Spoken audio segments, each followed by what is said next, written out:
right, welcome back to Ordinary Footballers, your favorite podcast where we discuss everything that's important in the world of football, but really focusing on the Premier League.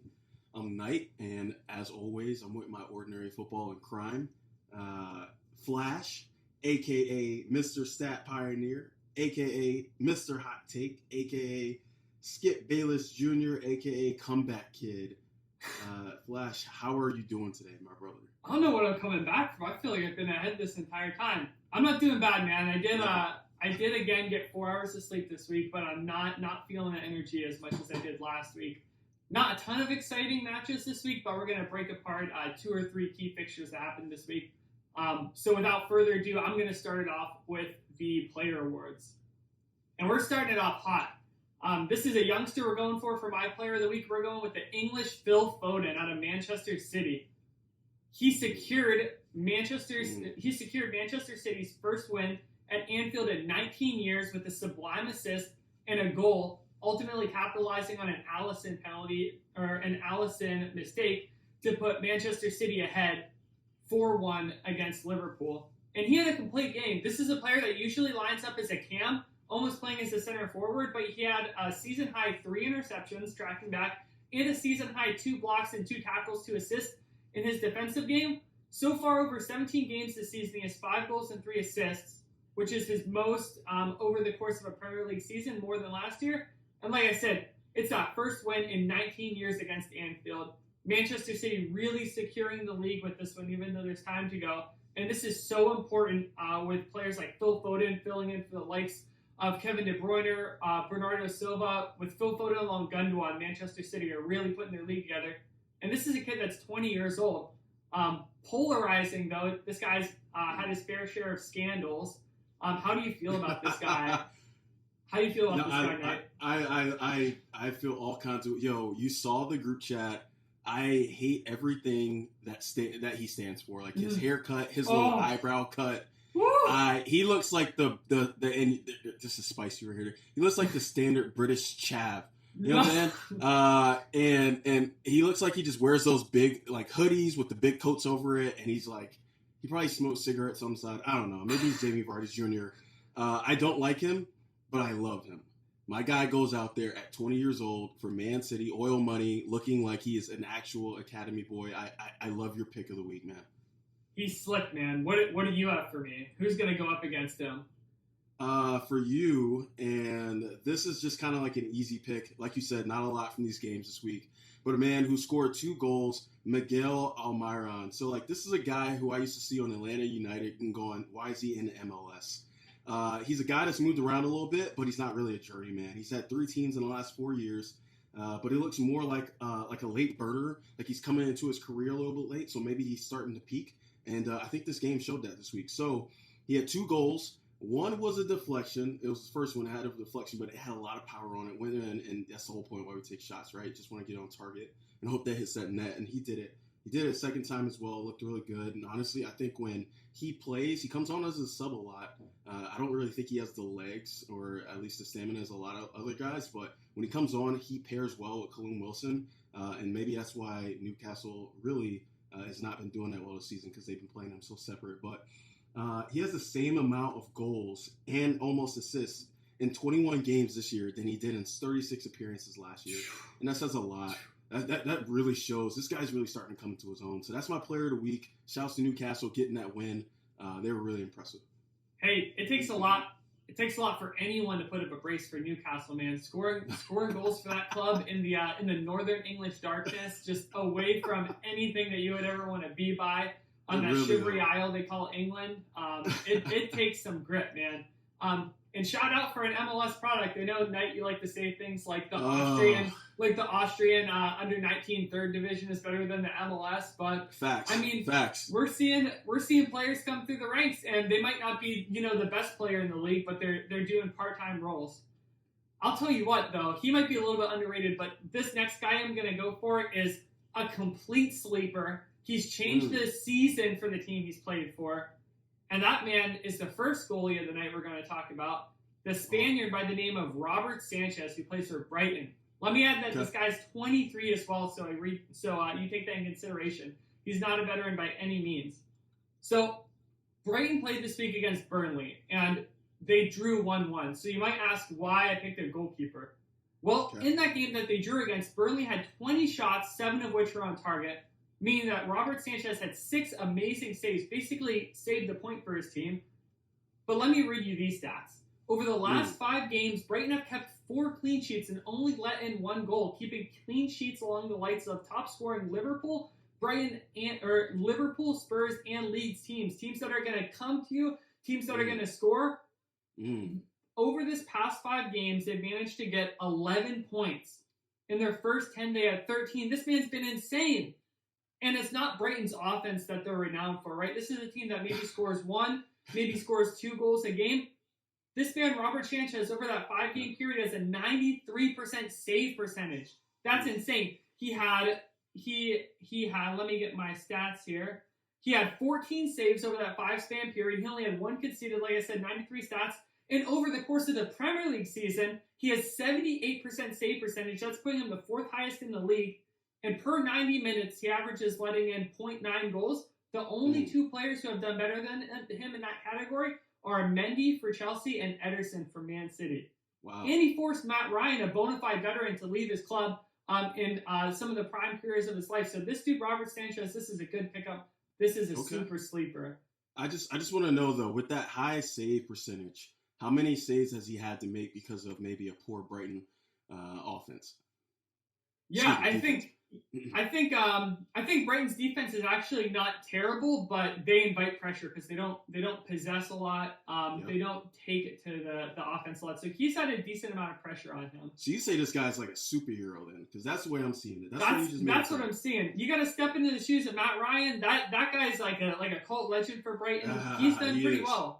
He's done pretty well because, let's be honest, right? Whenever Brighton gets a win against someone, it's not because they're pounding them to death with goals. It's because they keep a clean sheet in the back. That's a fact. I like it. I like your pick. Good underdog. Good scouting right there. I'll be honest. I'm not going to call him an underdog or give him any clout until he stops maybe one of them spicy free kicks we'll talk about later from my Southampton boy. But anyway. My underdog of the week is Pedro Neto. All right, so my man for the Wolves. The Wolves have been polarizing this year for me, and I say this year to include 2020. Rip. When the Wolves were playing in the last Premier League season, there were questions like, okay, maybe they figured out a formula.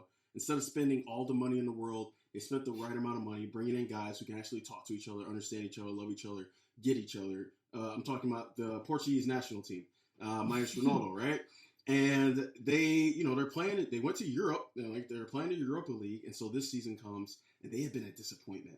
However, this guy has been a really big standout. Let me tell you why. So for you stat boys out there that love to back the stuff that Flash says, I'm gonna tell you right now, I don't really love stats as much, and I know me and Flash talked about this offline, but like, there's an attribute that comes to mind for me that applies to almost all sports. And when you think about football in a sense of being able to quantify things, it is really hard to quantify stats in football because you're picking and choosing in a game where you're really only going to see 3 moments that actually count to the final result. But this guy does so much to actually help his team from an attacking standpoint, but almost as a box-to-box center mid. Let me hit at this, right? So he's 20 years old, Portuguese footballer, left-footed, primarily plays on the left side, also plays cam, right? And honestly, he can play most positions overall, but this guy has been a better defensive player this year, according to my eye test, right? So I've only watched Wolverhampton a couple of times, actually games, and let me tell you something. That team is sad right now, especially since Raul Jimenez, who please, I hope he gets 100% because I'm pretty sure he still isn't after getting his head cracked. They're just not the same. But this year, he's had 26 interceptions in 22 appearances as a left winger and a cam, really primarily a left winger, but he had 6 last year in 29 games. My man has been adopting a bigger role, still almost as a teenager, on a club that technically has Europe aspirations. And honestly, he's a big contributor to that. So, like I said, Pedro Neto is my underdog of the week. And for this time, I'm really curious to see who your bozo is. I just want to say really quick that I think saying that Wolverhampton have Europe aspirations, that's a bit of a gift. I'm not big on the Wolverhampton train. They can take their VAR fixing and their Hobbit Moutinho. Still a little salty. I'm big salty. I've never liked Wolves, but I do rate your pick. He does play with some sauce. But listen, we have a good old fashioned showdown. Who is the shittiest shot stopper in the league this week? I have my goalkeeper. You have your goalkeeper for Bozo of the week, and we're gonna see who straight up lost the game for their team. And mine is gonna be none other than the fighting Spaniard for Man City, David De Gea. I'm telling you, this man, start the alarms, Jimmy, start the alarms, get the warning theme on. This man is fraud alert. Listen, call 1-800-FRAUD-ALERT if you've bought this player for your team because you have been scammed and you might be entitled to a compensation. This is not the man you want on your team. Let me start this whole thing off with the fact that David De Gea is making $480,000 a week. That's the joint highest in the league, tied with Aubameyang. So you would think you're getting a good keeper, right? Wrong. All right. First of all, on Sunday, David De Gea had a horrible parry that let Everton back into the game, gave them their first goal. It was basically a cross coming in, not too much power. He just pushed it into the feet of the goal scorer, and that was that. So he let the team back into the game. But did you know that since the 2019 season, he's tied for first with errors that lead directly to goals with 7. So in the last 2 years, he's had the most of those. Ooh, interesting.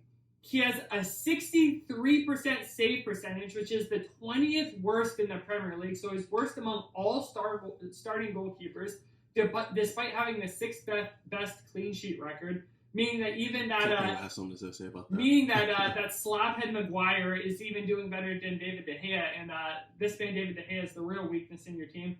Maybe it's time for Dean Henderson, but I'm telling you, call fraud alert. If you purchase this man after the 2018 World Cup, you got to get your money back, man. You got to get your money back because this is not where you want to be. This guy is not stonks. Wow, not stonks. Okay, I'm not gonna agree with most of that. I do say his salary is ridiculous, $480,000 for a goalkeeper. I know he was gonna leave a couple years ago, so they re-upped him and they gave him like an additional 120 or whatever it was. It's still insane. Almost $500,000 for a goalkeeper who makes mistakes. Worse than the league. And honestly, that's a really big stat. But it's funny that you say that because this guy, who's my bozo of the week, and I think everybody's just going to go ahead and agree with me just because this man just changed title implications for the entire Premier League. He is the reason why Man City sits so heavenly atop of the Premier League right now, and that's Alisson for Liverpool. Go ahead and sound the alarms now, Jamal, okay? Let me tell you something. When I was watching this game, there was a really stupid foul by Ruben Diaz, and he showed that he was human. Right, because there's been a lot of love for this dude, but clearly he made a big mistake when he grabbed Salah's arm, and he went down, but he knew what he was doing, and there was a clear chance there for Salah. So Salah evens the game 1-1. It was a game. Like the game that I watched was completely different from the game that took place after, let's just call it like the 60th minute, because Alisson for some reason all of a sudden looked like he had his own curious concussion.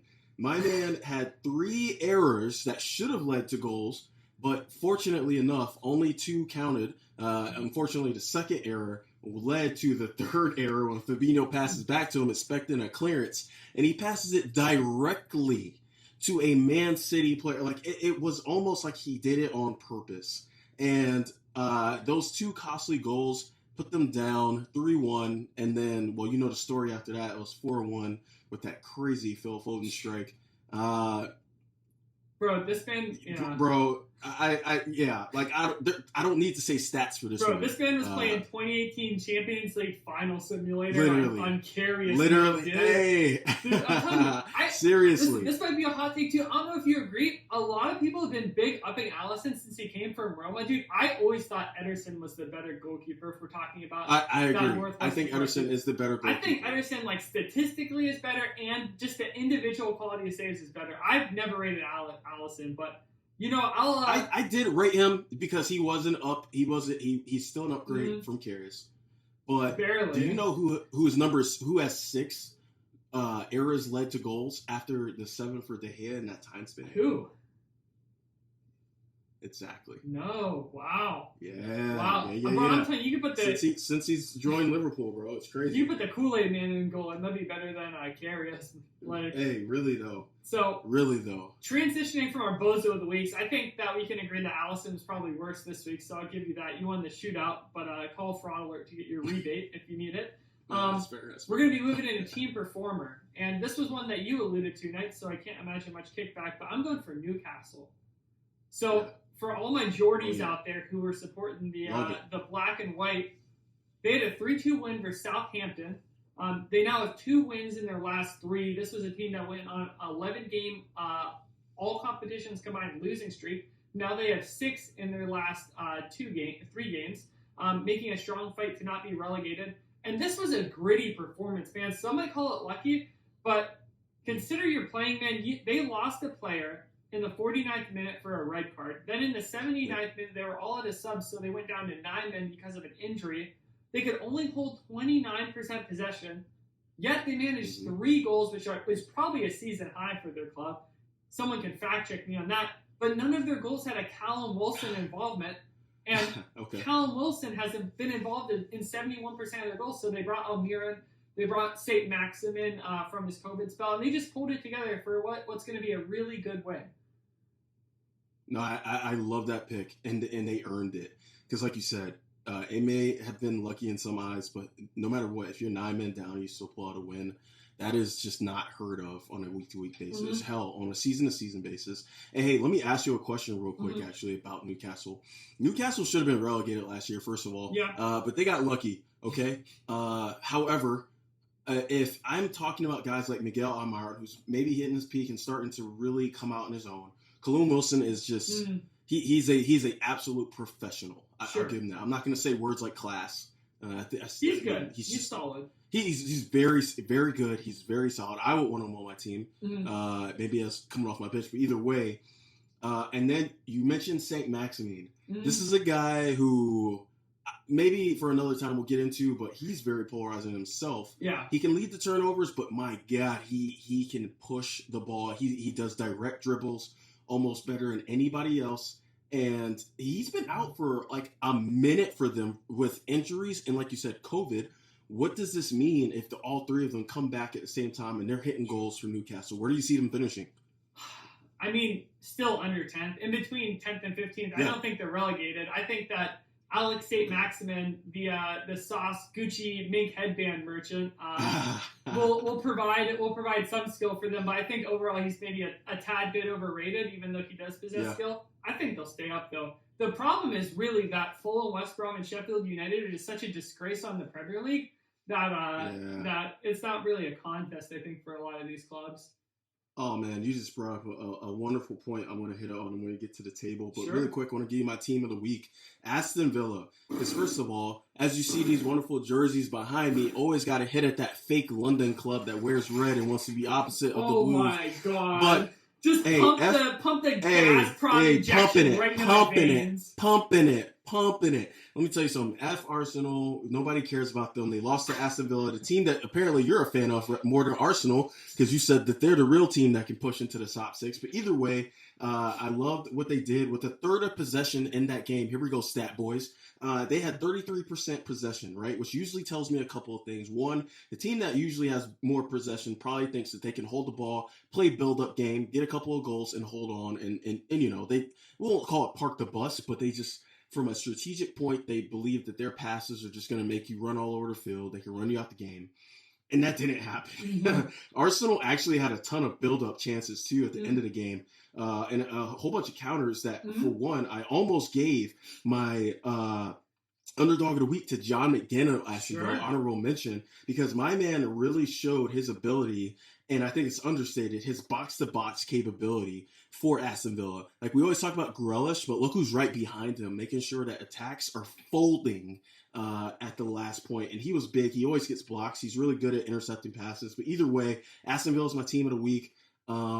One thing that also jumped out at me is that they managed 5 more shots on target. And this is an Arsenal team that, one, I do not rate at all. I think they're terrible on the back end. I think they're young, and which is not a bad thing, but I think they're really young, so they don't have experience to really lead them. But this is an offensive team that they stopped, and they had a clean sheet against. And yes, I know Alba only came on and played 30 minutes, but I think that was big. And then also, they had 4 less corners and completed 13% less of their passes. But again, still 8 shots on target. And don't forget, really quick before we move on to the next segment, they also beat Arsenal earlier this year, so they did the double on you. You're trash. And then last year during the Premier League, y'all also lost to Aston Villa 1-0 back in July of 2020. So you know what? That's my team of the week. Hell, that's my team of the year. Thank you for taking it to Arsenal. That's all I got.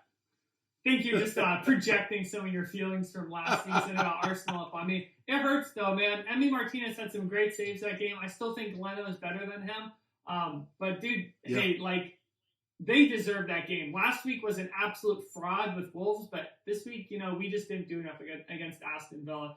For the Arsenal fans that do watch this, let us know in the comments below. Would you rather have Emi? Would you rather have Leno, given what we've seen this season? It's probably a lot closer than it was before with some of the recent mistakes. But that's going to be it for this That's going to be it for this segment. All right, welcome back, Ordinary Footballers. You know what time it is. We're going to be dissecting the table. We're going to be taking a little bit of a different spin this time around, just to save some time, maybe digging into some deeper analysis, asking the literal, more important questions. But first, a quick recap for those who might not have been tracking the table as much this weekend because it was a little bit slow. In number 1, we have Man City at 50 points in a game to play over the competition. They had a great win against Liverpool this season at Anfield. Man U staggered with a 3-3 draw at Old Trafford against Everton. They're at 45 points, 5 behind Man City. 2 points behind Man United. In third place is Leicester City with 43 points. They had another draw this weekend. A disappointing one at that. In fourth place, it's Liverpool, who got absolutely rocked this weekend at 40 points. Those last 3 teams, Man U, Leicester, and Liverpool, all have played 23. In fifth place, we have Chelsea with 39 points. Taking a look at the table, they're just rounding it out, getting close to that Champions League spot. And then in sixth place, we have West Ham clinching that last Europa League spot with 39 points. Those last teams that I mentioned from 2 to 6, important to note that they've all played 23 games. And the key players to look at in these next coming weeks are going to be Everton with 21 games and 37 points, meaning that if they win both of their games, they can go into fourth. And Tottenham, who have 1 less game played, if they win, they can make a push into their Europa League spots. But now that we've dissected the table, Knight, go ahead and tell me some of your thoughts about this week. Man, I think you already hit on it in that first segment with a really good comment. It's a weird week of not very much going on, kind of like Leicester, but I think the big games you hit at. So, like, again, big shouts back to Newcastle and winning a game with 9 men. Shouts to Chelsea for, again, getting another win under Tuchel. I know I had to give ourselves a shout, but I think that's really huge, actually, where we stand in a table and considering the fact that we've won 3 in a row. I'm not going to say it's because of any big changes, but I do like what Tuchel's doing with the fullbacks and playing more technical dudes and making Reece James play harder. I'll tell you what, man. Tuchel, that is super impressive, beating the absolute worst team in the league that everyone but Man U has beat. So, see, exactly, because they beat Man U. And then again, that Liverpool game, man, I know it's foolish to say, oh, because of this one guy, title aspirant, but like that was huge with Man City putting more separation between themselves and the rest of the table. You can put it almost directly on those mistakes because that was a game that I saw maybe ending 2-2. I think they both had a goal left in them. And instead, Man City just got the momentum. They got the chances and boom. So let me ask you this, right? Let's dig a little bit deeper in that Liverpool game because that was probably the biggest of the week. Yeah. So prior to about 4 or 5 games ago, the 68 home undefeated streak was broken versus Burnley at Anfield. And ever since then, Liverpool have only managed 2 points from the last 4 Anfield games after previously going on that 68-game winning streak. So Okay. I'll open it up to you, Knight. What's wrong with Liverpool in that game? What's wrong with Liverpool this season? Why is a team that won the Champions League and then the Premier League back to back looking so rough for wear?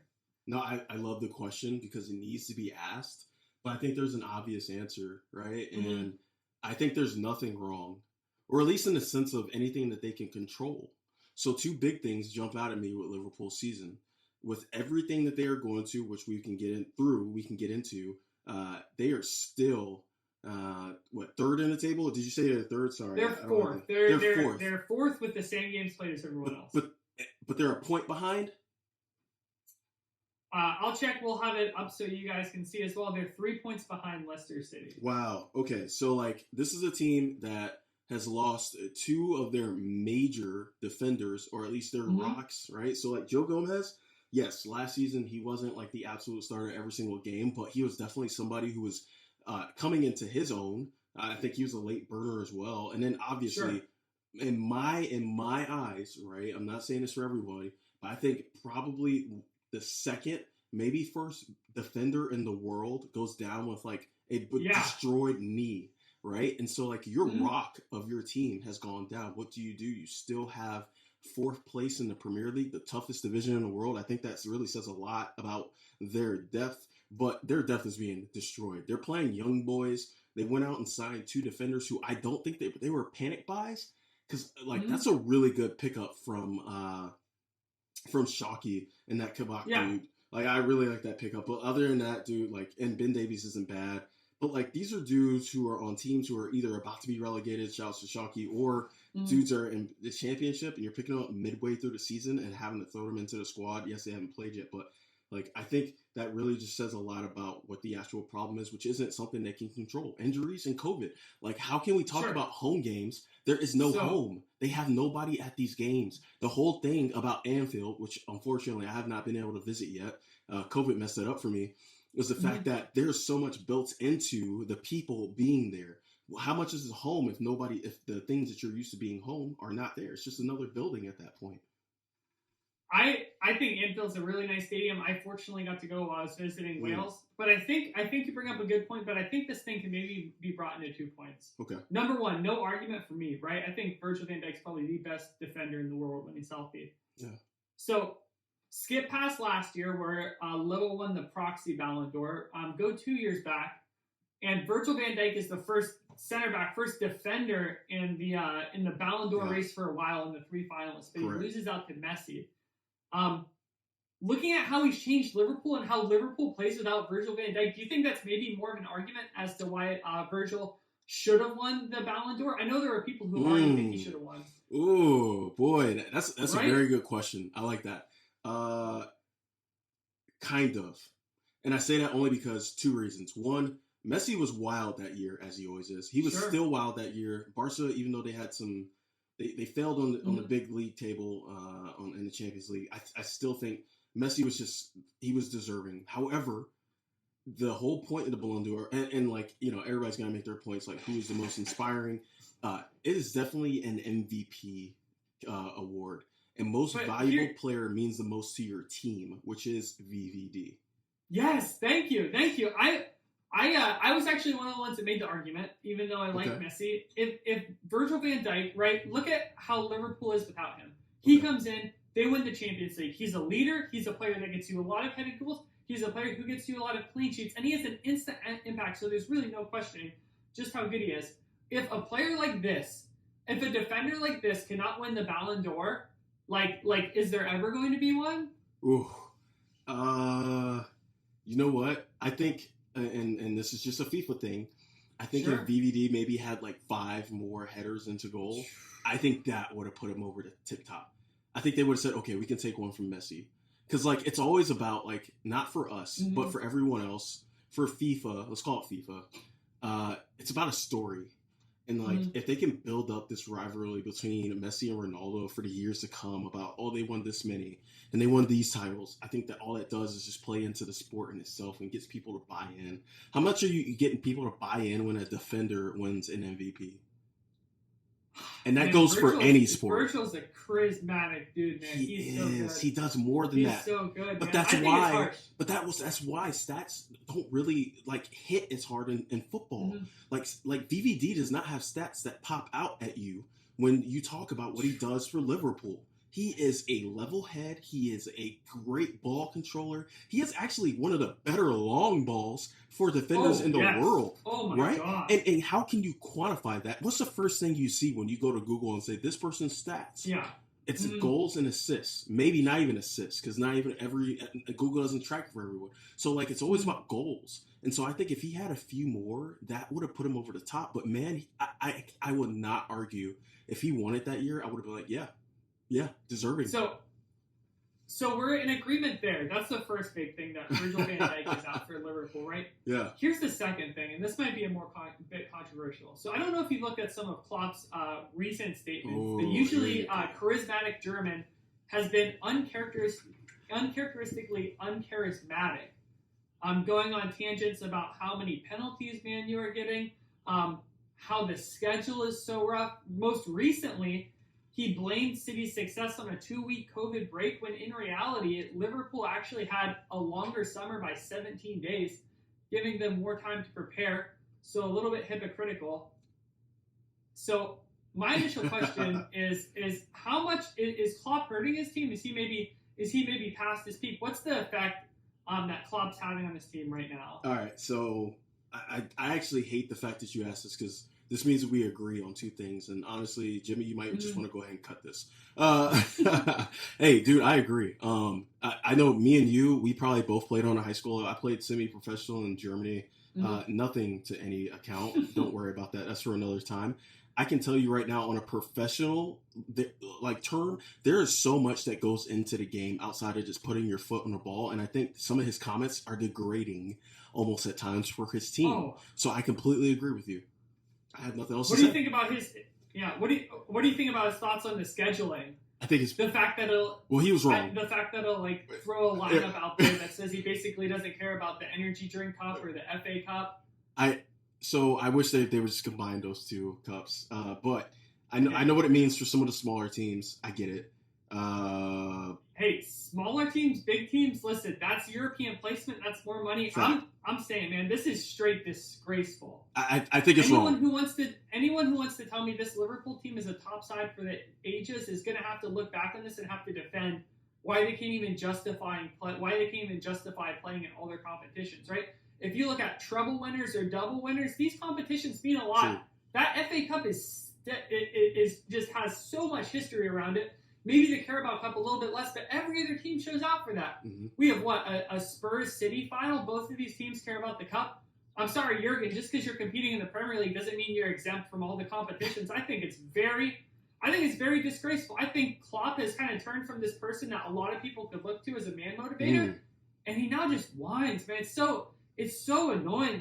This only makes me like Pep that much more. Oh, stop it. Roy Keane straight up yesterday said, stop making excuses, and then went on to say win games, right? Right. And I think that perfectly sums it up, because at the end of the day, Klopp, you can't do it in the Premier League. I bet you wish you had the Carabao Cup. I bet you wish you had the FA Cup. I don't even know the status in those competitions. I'm assuming he punted them because he doesn't care. He's going to have to play in a very tough fixture in the Champions League. Yeah. And I just think it sets a bad precedent when you act like you're better than these competitions that other teams would literally die to play for. And I think it sets a bad precedent when you're a paid coach working for some of the highest paid players in the world to complain about having to play football on a certain schedule. It doesn't need to be the same players, but rotate your lineup, make the changes, be the coach. You're not the only one who has to go through the schedule. Everyone else does. So I would say deal with it. I think you just spoke for two people. You spoke for myself right there. I am a big Klopp fan. I just love him. I love his oversized, gigantic Simpsons teeth. I really think that at this point, and you can see, it's not the attitude of the team, because nobody else has voiced concerns the way he has.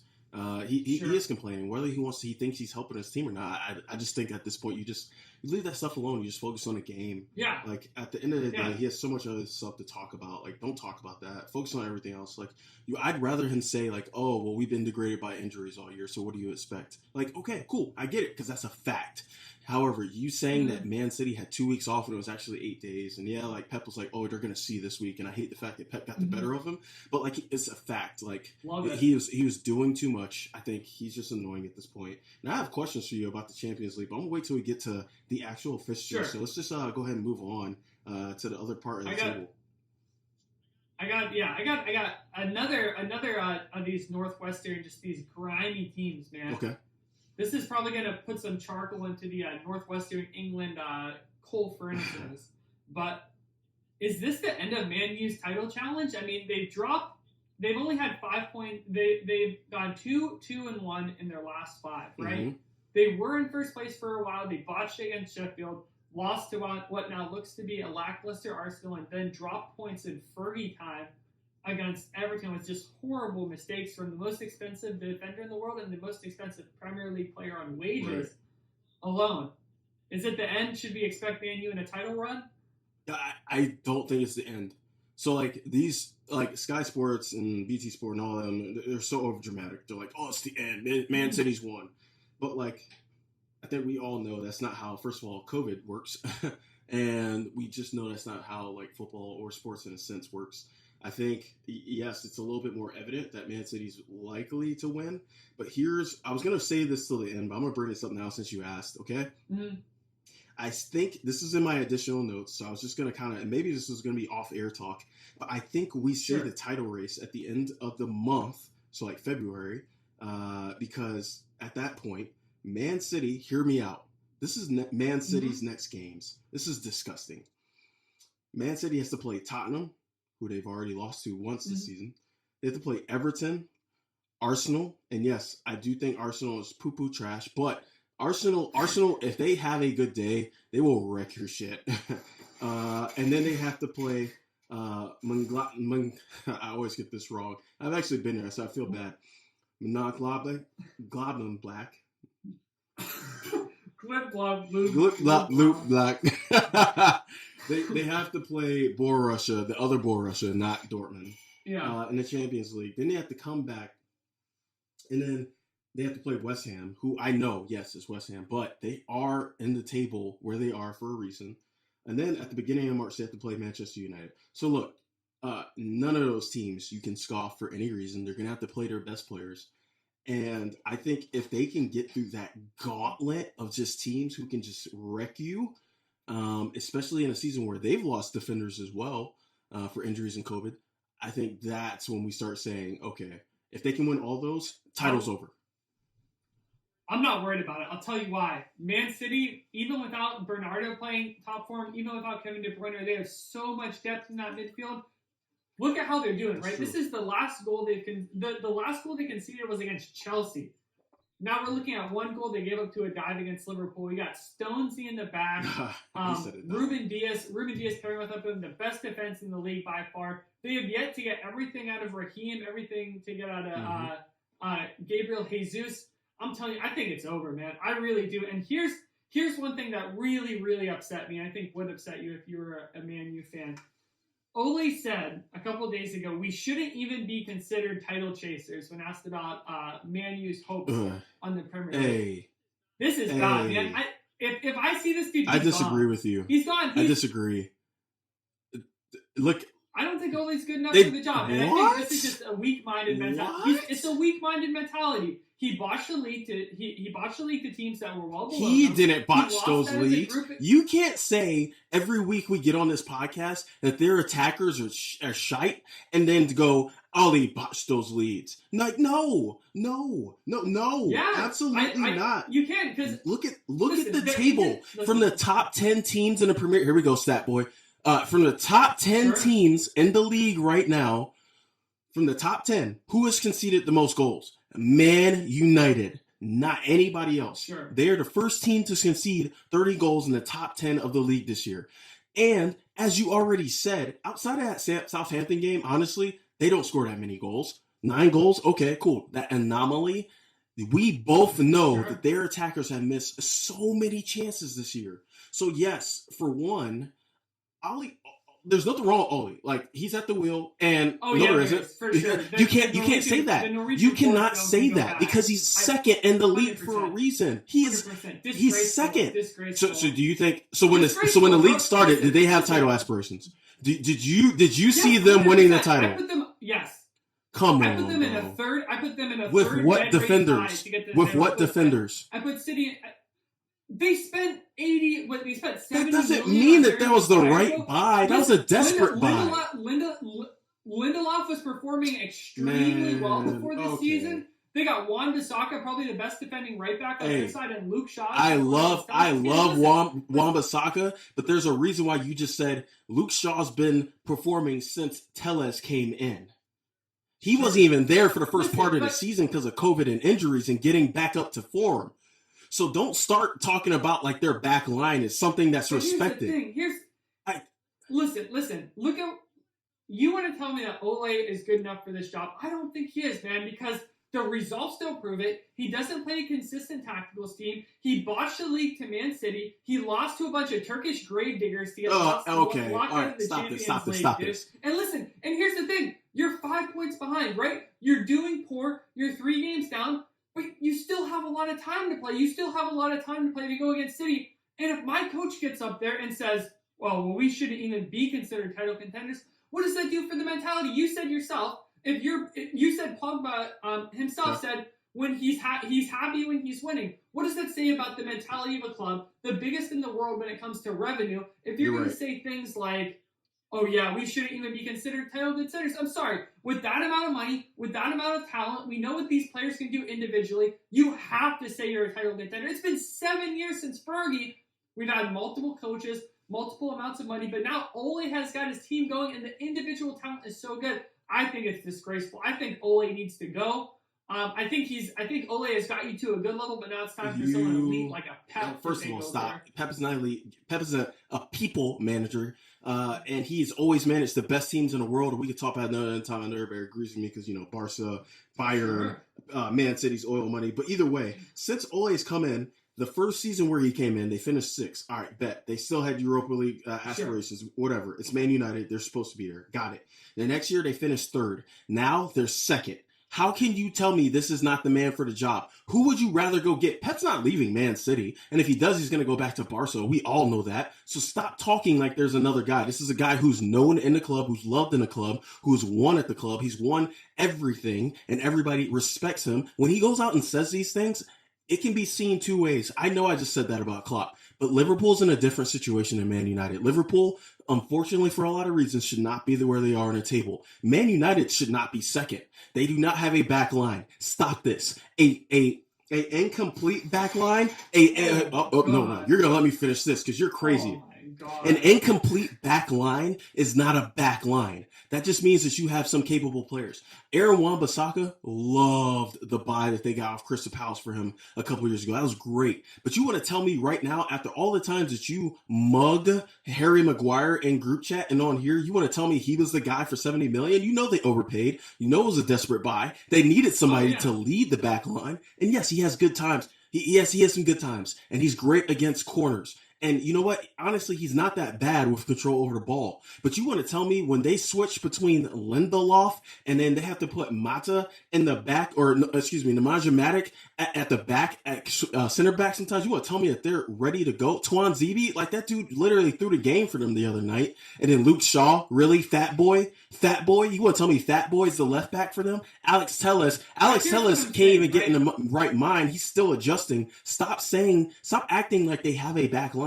It is known that they don't. That's why every pundit says they don't have defense. That's why they've given up 30 goals compared to nobody else doing that yet in the top 10. They score goals. They still have more goals. They should have many more goals than they do already. They've let too many goals in, and you just said that their goalkeeper is holding them ransom.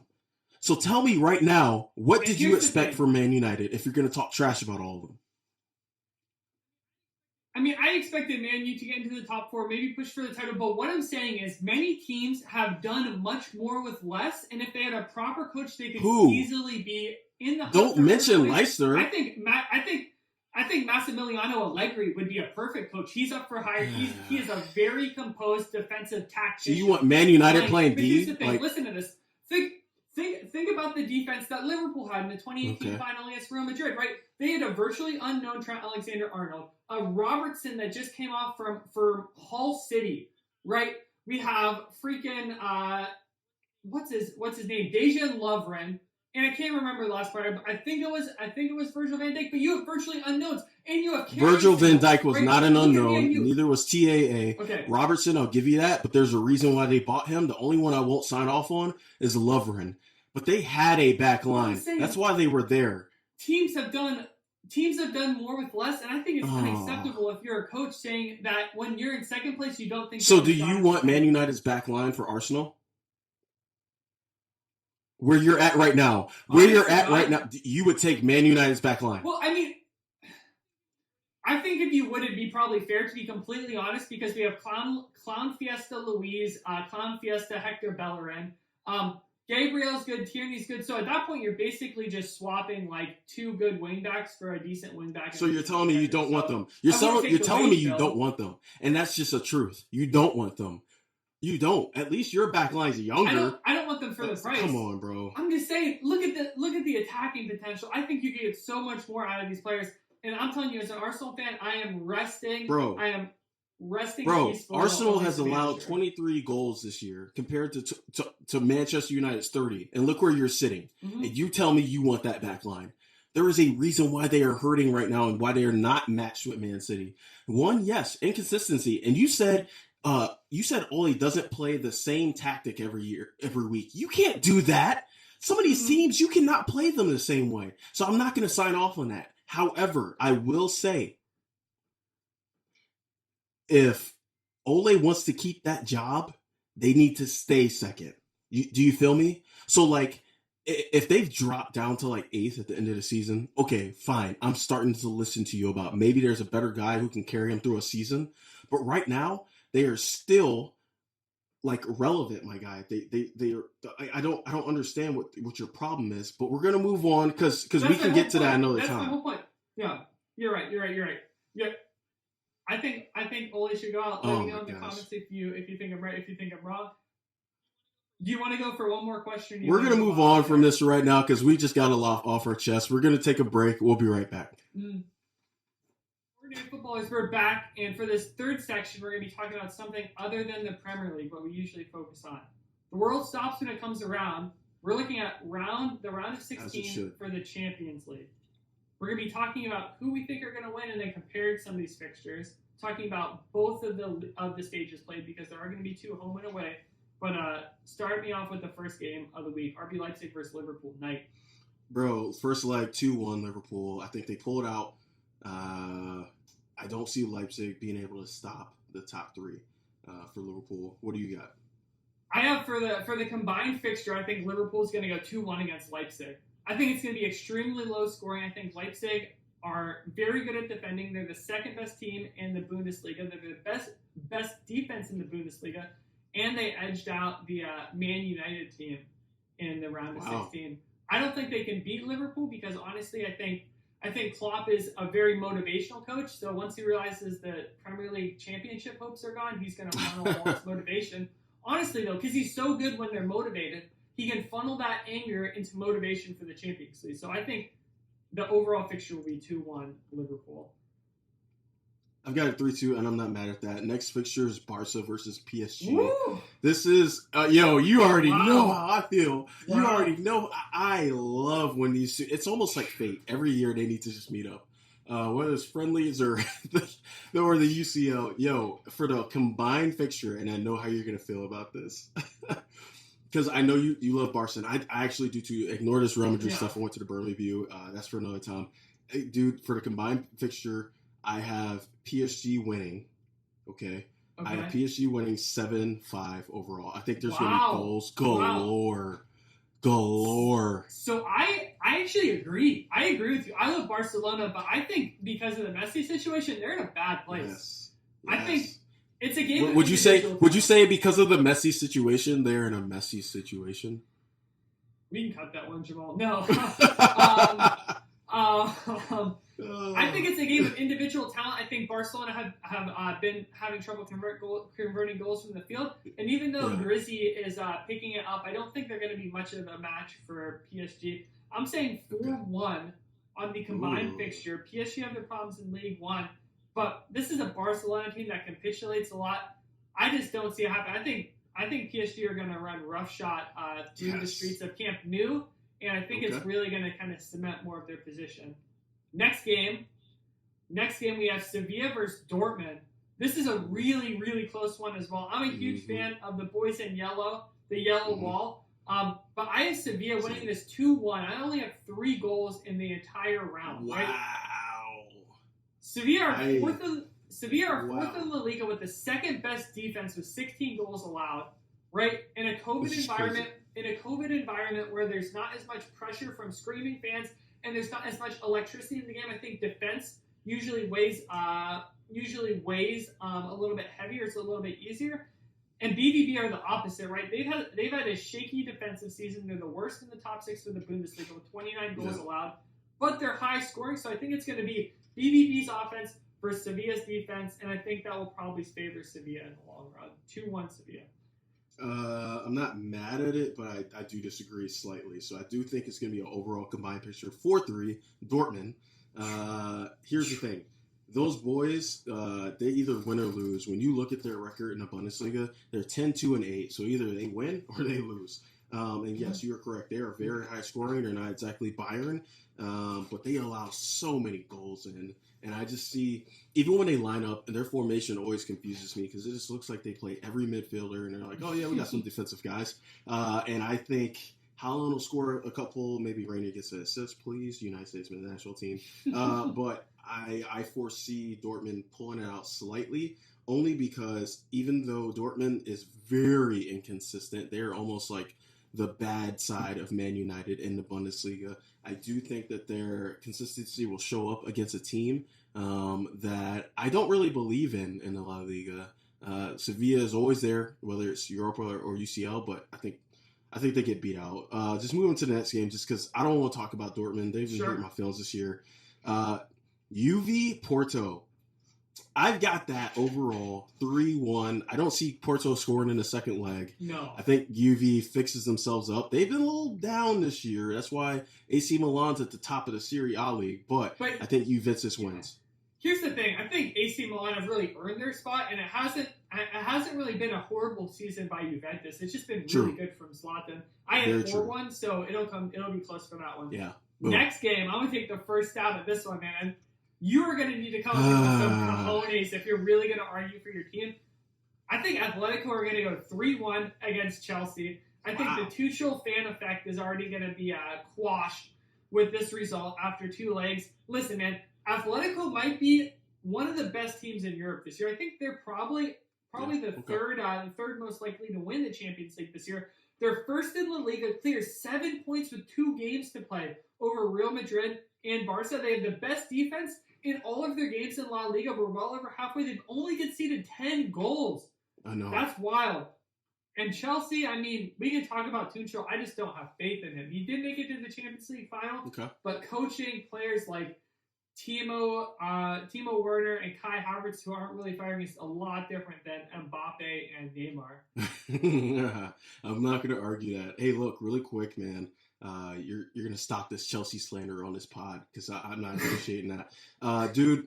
Like for real, Atletico scares me because we also know that Diego Simeone loves to play some defense and he loves center defensive mids holding the ball. So I actually had this one fixture going to penalties in the second leg. Wow! I think it's gonna get. Okay. I think it's gonna get weird. I think we squeeze in a couple of goals. I think Atletico takes it in the overall, just because they have been that impressive. But also, what's not impressive to me, I just want to poke a hole in that real quick, in that 10 goals that they've allowed. They've also played in one of the weirdest leagues of this COVID-ness because look at where Real Madrid and Barca are at. They're definitely at some lows in their organizations. I think they're just taking advantage, but we'll see. It's the inverse of Serie A, because in Serie A you have both Milan teams really earning their pedigree, but I think in Atletico you have Real Madrid and Barca really hurting themselves. Really? And I just want to put out an analogy there, right? Atletico's like a clam. If you can crack them open first before they wither you away, you're probably going to win, man. This team, ironically, plays like Burnley. If you get the first goal on them and they can't go into their shell, you have a really good shot. So I expect if Chelsea comes out there, gets a first half goal 1-0, things look dramatically different because Atletico really have to press. But Atletico probably have to be the best parking the bus team in the world. In the world. Right? Hands down. Right? Hands in down. The world. Next team, I think this is going to be like an absolute slaughtering. I got Bayern going 7-0 against Lazio. Lazio are 5th in Serie A. They have the most goals conceded in the top 6 for Serie A and the 5th most goals, so they haven't really been scoring as much as the top teams. Bayern have to be the favorites for this Champions League, right? Like, this is a stat pad game. Bayern is getting a little old in that back line, but I still agree with you. I have it 7-3 overall. Wow. Yeah, so I think Lazio still can put in some goals, but let's be honest, Bayern is just going to run amok, and it's going to be great, and it's going to be great TV. So we'll just leave that alone. This one's weird. This one's really weird because Atalanta has really been on a come up in the last 3 years. Yes. They have to go against Real Madrid. My pick for this, and this is an if Ramos plays or not, because I think Sergio Ramos is still so relevant. I don't like if thens. I give me a blanket statement. I'm gonna say he's out the first leg. He's back the second leg. So it goes 2. I have 4-2 Atalanta. Wow. Okay, so this is interesting. This is going to be the second game that's really going to pivot as far as who wins for these predictions. I have Atalanta 2 versus 5 goals from Real Madrid. Wow. Atalanta haven't been that great in La Liga this season compared to where they were for the past couple of seasons. They're 7th. That being said, I think you pointed out a great vulnerability. I don't think that vulnerability will bear fruit, but Atalanta had the second best offense in Serie A despite being 7th. And Real Madrid have been shaky when they go down early. So I think Real Madrid will bet it. I think that's a safe bet, but you got a good chance. Hey, don't forget, Real Madrid almost didn't make it to the knockout stage, too. Sure. Go ahead. Last game, I'm gonna go with this one because of your difficulties pronouncing Gladbach. Obscure German cities. Despite your semi-professional status, we're going with Borussia Mönchengladbach against City, and it has to be. This is the other game that I think is going to run roughshod. Mönchengladbach, to be fair, have been better than Lazio in their respective competitions, but I think City takes it 5-0. City have the best defense, probably the first or second best defense in Europe. First in the Premier League, and Mönchengladbach have been 7th in the Bundesliga, with nothing really too good showing out for them. Wow. So I have this. I do not have 0. I do not have a goose egg for Mönchengladbach. I have it 7-3, Man City. So I do think, well, they've got some ballers, man. And honestly, I do think that Man City's defense is almost their offense. Like, it's their best defense is their offense. They just put so much pressure on you, high pressure. Sure. They just make you make mistakes, and they just terrorize you all game. But I think I really think Gladbach gets a couple of goals in. But let's be honest, I got Man City. They're rolling hot right now, and that really wraps up the Champions League right there. I do want to ask you a quick question though. So for the Champions League, with recent news, because I like to stay relevant, or at least for the most part. There's a really interesting vote that was coming up, and it was asking, or pretty much they were voting to decide whether they should move to a table instead of a group stage for the Champions League. So I'm going to ask you this, right? Wow. I want to ask you this, because obviously it's going to be a really weird table. Well, let's say Red Bull, Leipzig, Liverpool, Barca, PSG, all these teams go into a table and have to play games in a table format. Who comes out on top in terms of who can stay alive the longest? Because in that part, you're talking depth. You're not talking, I got to play these 3 teams 2 times. I think Man City. Here's why. I think if we have a group stage, I think it favors Bayern. But you got to think, Bayern is the team that largely is granted the Bundesliga every year. but they can just focus on like those 10 games. Yeah. Man City are consistently drilled to play in the world's hardest competition, league competition in the Premier League. So they're ready. They've already shown that they can play 38 games, win enough of those against some of the best teams in the world, and go. So I would say Man City. So I'm going to disagree because, first of all, Pep has never won the UCL at Man City because he is a fraud. But you know who I would actually choose, and I'd have to think about this all over again if it did become real. I would like it just because it'd be a shakeup, maybe for a couple of years. Bayern is who I pick because do you know what the Bundesliga does? And I know you know. Do you know what the Bundesliga does every year that no other league does for the most part? They have a huge winter break. I actually don't know. They have a huge winter break. They literally stop playing games for like 2.5, 3 weeks. And I think that is one of the reasons why teams like Bayern do so well in the UCL because they don't have like this amazing amount of depth. They always have these young dudes on their bench who they're kind of bringing up, but like they have a very solid 11. And that break allows them to hit the reset button, something that you cannot do in a Premier League. So let me ask you this. We talked about that proposed table. In this current form, in this current knockout form, who are your top 3 in order of most likely to win the Champions League? Oh, man. I do not like this. But I love it. But how about this? Let's not even do a top 3. Let's not hedge our bets. Ooh. Who do you think is going to win the Champions League? Okay, now I don't like what you just did because I said I love the top 3. You made me feel good. So I know who's not going to win it. It's Chelsea. Chelsea's not going to win it. How about that? But I will take. I think this is the year that PSG wins their first Champions League. Oh man, that's close. That's close. And I'm telling you what, I really want to say City for myself, but I'm gonna go with Bayern. I think Bayern are gonna do the double. The double. I think that despite some of their aging players, their core that they built around with players like Goretzka, Kimmich, Gnabry, they're still so young, and even their veterans aren't old enough to become obsolete. So I think it's a safe bet, but I'd be going with Bayern. If I didn't say Bayern, though, I'd have to go with City. Really? Why City, even though they never seem to, actually win? I think there's just this determination with Pep that's forcing him to stay there that feels like he has to win it. Yeah. And what I've seen from them, I've been so impressed that I think they can do it. Okay. All right. That's fair. But I'm with Bayern. All right. I'm not mad at that. So I think that wraps up the Champions League for the most part. Longer episode with some really juicy stuff. And I really love the arguments that we had because I think we made some really good points. But in summary, I do have some questions for you still because I want to know your thoughts. And I know how people feel about this over on this side of the water. But I think if they were to actually be implemented, they would eat it up. So, Flash, let's say you're the commissioner of the Premier League. And I come to you with this proposal for an all-star game for the Premier League. Maybe at the end, but literally fans vote for the best players, the best 22 to 28 players. Maybe like one goalkeeper because we don't need to do 2 goalkeepers. But the point is one goalkeeper aside, but with some extra players on the bench. But for the most part, an all-star game where we see some of our just most impressive players play a game out at Wembley. What do you think?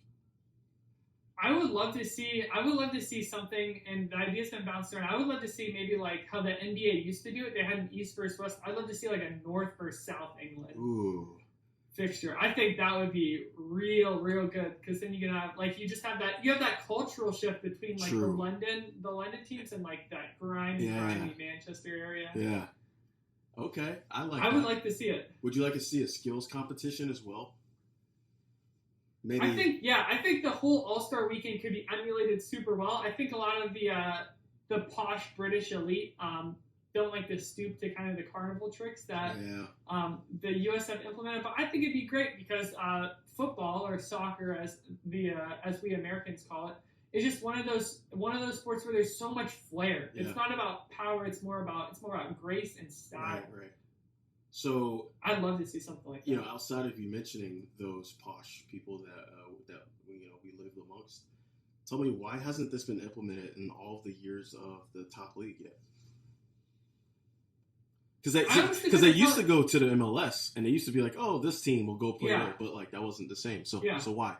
I couldn't tell you to be honest. I think that in the U.S. it works so well because there's no one that's playing outside of the U.S. that would really ever have a shot at like playing in the NBA. Like there's foreign players that play in the NBA, but at the same time they're still in the league, right? Right. Because if you have a Premier League All-Star match, well, I think it'd be awesome. It might lose some fanfare due to other leagues being like so legitimately popular. But I don't know why they don't do it. I think it's a great opportunity. But I think like when you have coaches like Klopp whining, you even get like Pep whining about injuries. Yeah. They're so cutthroat. They don't want to throw their players there to get more injuries. True. Okay. All right. That's fair. I think you had something for me. I think I asked you everything. I actually don't have anything for you. All right. That's fine because I do have one more thing. This is like my question of the. Okay. This is I love the bonus segment. Yeah, this is the bonus segment. This is my question of the podcast. So I want you to just be real with me, as a fan, not as an Arsenal fan, but as a fan of just football in general, and just seeing what you just described as the grace and just that wonderful, beautiful brilliance of the game of football. Give me the 3 teams that you want to see go down to the championship permanently due to the way that they play.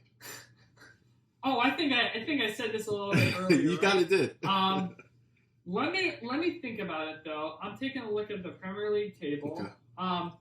One of them has to be West Brom. Absolutely shambolic. They don't do anything. The second is Fulham, right? Like their manager can look like a Ken doll all he wants. Like it's not going to save his team. And I don't mind Sheffield, so I'm going to be picking another team. I think Burnley, man. Yeah. I think Burnley are like a canker sore on the Premier League, right? All their goals are boring. They're all just headers from set pieces. Like they live to lose. They haven't like renovated their stadium ever. Yeah. Like the only people who like this team are people from Burnley. I think you mean the only people who like this team are people who drink like ale and smoke a pack a day. Yeah, like the good thing with Burnley is you can get in for the price of a freaking sausage roll. Yeah. And they probably let you eat it. Yeah. The bad thing is you're going to be watching Burnley. If you're that drunk, doesn't matter. Yeah. So I think Burnley, man. I think they just need a rebuild. I honestly, my brother and I talked about this. Like, I think this is controversial. I think whenever a Premier League team sets up to just be like park the bus team, it's honestly kind of disgusting, right? Because they're just kind of leeching for that money for the TV rights. But it's just so boring. That's not what the beautiful game is about. That's a big reason why I'm anti-Jose. But yeah, those would be the 3 for me. Okay, I'm not even going to get on the Josie thing because we'll go forever. One last thing before I let you close us out. Last question, I promise. But I just love your banter, man. To make the league more chaotic because the season has been wild for ever since. Yeah. I want you to pick one big European club that you could throw into the Premier League to make it even more chaotic. So let's imagine, like, let's say, for example, you were to pick Real Madrid. They would pick their team up in, Madrid, sounds like Manchester. They go to Manchester. They set up this wonderful Bernabeu there, and then they have to play out here. So it's not like they're coming from Spain every time. They literally move to England and they're in the Premier League. What's that one team? I think that a lot of people say the Premier League is the best league in the world, which it is. And that is obviously looked down on upon a lot of the leagues. But I think if you put Bayern Munich in the Premier League, like you would quickly see like an oligarchy like form or like a dictatorship of Bayern Munich. Because I'm telling you, these guys in the Bundesliga, they have the total concept, skill, strength. You see how jacked some of these guys are. They would upgrade the level of the physicality of the Premier League. Very true. I think Bayern have what it takes. I think they're the best team in the world right now, to be honest. Really? Yeah, they have to. Don't agree. We'll see as the Champions League. I was gonna say because they've lost some really weird games this year. I know you saw their exit from the DFB football, so I'm really curious how they do in the Champions League. But okay, all right, I'll give you that. I will give you that. I appreciate those questions. I like that last segment kind of digging at the end. We do have a long break, a total of 5 days between the next Premier League game week, so you will have some time to digest this. But Thanks again. 4th episode of Ordinary Footballers from myself, Flash, and Knight. Thanks for tuning in.